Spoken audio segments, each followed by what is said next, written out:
महाभारत की कहानी काफी रोचक है। इसकी जितनी परतें खोलते जाओ उतना ही ज्यादा ये और रहस्यमय दिखने लगती है। मित्रों, वीडियो पर अंत तक बने रहे और कहानी को गौर से सुनिएगा और चैनल को सब्सक्राइब कर लीजिएगा। तो चलिए कहानी को शुरू करते हैं। कौरव और पांडवों के बीच रंजिश के परिणाम स्वरूप महाभारत का भीषण युद्ध हुआ, जिसमें कौरव सेना को परास्त कर पांडवों ने अपनी विजय गाथा का परचम लहराया। महाभारत की कहानी में कई दिलचस्प और रोचक घटनाएं मौजूद हैं, जैसे द्रौपदी का 5 भाइयों के साथ विवाह, इस विवाह की शर्त और नियम, इसके अलावा अर्जुन और कृष्ण का संबंध, आजीवन विवाह न करने की प्रतिज्ञा लेने के बाद देवव्रत को भीष्म की उपाधि मिलना, पांचाली का चीरहरण आदि।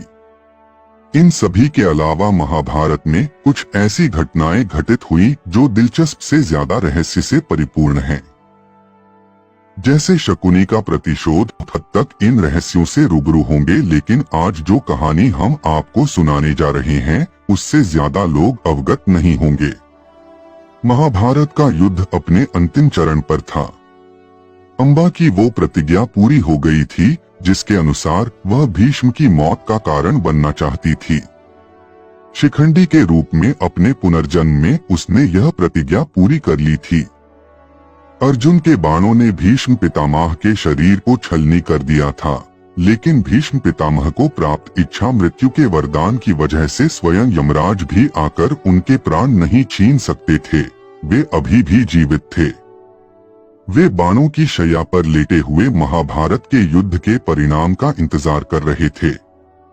युद्ध के नियम के अनुसार सूर्यास्त के पश्चात युद्ध रोक दिया जाता था और ऐसे समय में सभी लोग भीष्म की शैया के पास एकत्र होते थे। भीष्म कुछ दिन और महाभारत का युद्ध देखना चाहते थे, इसलिए वे अभी भी जीवित थे। सूर्यास्त होते ही सभी परिजन और शुभ चिंतक भीष्म के पास आते और भीष्म उन्हें प्रवचन देते थे। ऐसे ही एक शाम भीष्म प्रवचन दे रहे थे और सभी उन्हें बड़े ध्यान से सुन रहे थे, लेकिन सन्नाटे और गंभीर माहौल के बीच द्रौपदी अचानक से हंसने लगी। द्रौपदी को हंसता देख भीष्म अत्यंत क्रोधित हो उठे। साथ ही पास खड़े अन्य लोग भी द्रौपदी को क्रोध और अचंभे से देख रहे थे कि अचानक द्रौपदी के जोर जोर से हंसने का क्या कारण है। भीष्म ने क्रोध में आकर द्रौपदी से कहा, तुम पांचाल नरेश की पुत्री और हस्तिनापुर की वधू हो, तुम सम्माननीय परिवार से संबंध रखती हो, इस तरह हंसना तुम्हें शोभा नहीं देता। भीष्म के क्रोध से भरे वचनों को सुनकर द्रौपदी ने कहा, आपने मेरे हंसने का कारण नहीं पूछा। इस पर भीष्म ने उनसे कारण पूछा। भीष्म के इस प्रश्न का जो उत्तर द्रौपदी ने दिया वह काफी संवेदनशील और हिलाकर रख देने वाला था। द्रौपदी ने भीष्म को वो समय याद दिलाया जब भरे दरबार में कौरवों द्वारा उसका चीरहरण किया गया।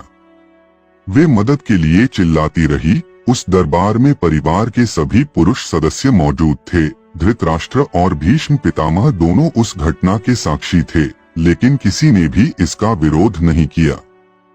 द्रौपदी का वो क्रोध व्यंग्यात्मक हंसी का रूप लेकर बाहर आ गया जब मृत्यु शैया पर लेटे हुए भी भीष्म प्रवचन दे रहे थे। उन्होंने भीष्म से कहा, जब मेरा चीरहरण हो रहा था तब तो आपके मुख से एक शब्द भी नहीं निकला था। आज आप दर्द में रहते हुए भी प्रवचन दे रहे हैं। भीष्म को अपनी गलती का एहसास हुआ। उन्होंने द्रौपदी से क्षमा मांगते हुए चुप्पी ना तोड़े का कारण भी बताया। भीष्म ने कहा, उस समय मैं कौरवों का दिया हुआ अन्न खा रहा था और जिसका अन्न खाते हैं उसका विरोध करना सही नहीं होता। धृतराष्ट्र और दुर्योधन जैसे अधर्मी लोगों के अन्न ने मेरी जिह्वा को बांध लिया था, इसलिए मैं विरोध कर पाने में असमर्थ था। भीष्म ने कहा, कभी किसी अपराधी, पापी या अधर्मी का साथ नहीं देना चाहिए। ऐसे लोगों की संगत स्वयं आपके चरित्र का भी नाश करती है। भीष्म के ये कहने पर द्रौपदी ने उनसे माफी मांगी और भीष्म ने उन्हें माफ भी कर दिया। महाभारत की कथा की गहराई और उसकी घटनाएं अनंत हैं। द्रौपदी और भीष्म के बीच हुए इस संवाद ने केवल द्रौपदी के दर्द और व्यंग्यात्मक क्रोध को ही नहीं, बल्कि भीष्म की दुविधा और पश्चाताप को भी उजागर किया। यह घटना हमें यह सिखाती है कि अधर्म का साथ देना भी स्वयं अधर्म में भागीदार बनने जैसा है। महाभारत का युद्ध धीरे धीरे अपने चरम की ओर बढ़ रहा था। हर दिन युद्ध में अनेक योद्धा मारे जा रहे थे। कौरवों की सेना धीरे धीरे कमजोर पड़ रही थी, लेकिन दुर्योधन और कर्ण जैसे योद्धा अभी भी अपनी पूरी ताकत से लड़ रहे थे। युद्ध के अंतिम दिनों में कर्ण और अर्जुन के बीच घोर युद्ध हुआ। यह युद्ध महाभारत का सबसे निर्णायक मोड़ था। कर्ण को शिव का अस्त्र और अर्जुन को पाशुपतास्त्र का ज्ञान था, लेकिन यह युद्ध साधारण धनुष बाण से लड़ा गया क्योंकि यह धर्म और न्याय की परीक्षा थी। कर्ण का रथ युद्ध के दौरान अचानक धरती में धंस गया। वह अपने रथ को निकालने की कोशिश कर रहा था कि अर्जुन ने उसे मार दिया। इस घटना पर कई लोगों ने प्रश्न उठाए, लेकिन कृष्ण ने इसे धर्म का पक्ष बताया क्योंकि कर्ण ने भी अपने जीवन में कई अधर्म किए थे, जैसे अभिमन्यु की मृत्यु में भाग लेना। युद्ध के अंतिम दिन दुर्योधन अपनी सेना के लगभग समाप्त हो जाने पर हथियार डालने की बजाय गदा युद्ध में भीम से भिड़ा। गदा युद्ध अत्यंत भयंकर था और आखिरकार भीम ने अपनी प्रतिज्ञा पूरी करते हुए दुर्योधन की जांघ तोड़ दी। यह वही जंघा थी जिसे दुर्योधन ने द्रौपदी के चीरहरण के समय अपमानजनक ढंग से दिखाया था। दुर्योधन की मृत्यु के बाद अश्वत्थामा ने प्रतिशोध में पांडवों के 5 पुत्रों की हत्या कर दी, लेकिन उसने गलती से पांडवों को मृत मान लिया। जब पांडवों को इस घटना का पता चला तो वे क्रोधित हो गए। अश्वत्थामा ने ब्रह्मास्त्र का प्रयोग किया, लेकिन अर्जुन ने इसे टाल दिया। अंततः अश्वत्थामा को अपने अमरत्व के साथ पृथ्वी पर भटकने का श्राप मिला। महाभारत का युद्ध समाप्त होने के बाद पांडवों ने 36 वर्षों तक हस्तिनापुर पर शासन किया। इसके बाद उन्होंने अपना राजपाट छोड़कर हिमालय की ओर प्रस्थान किया।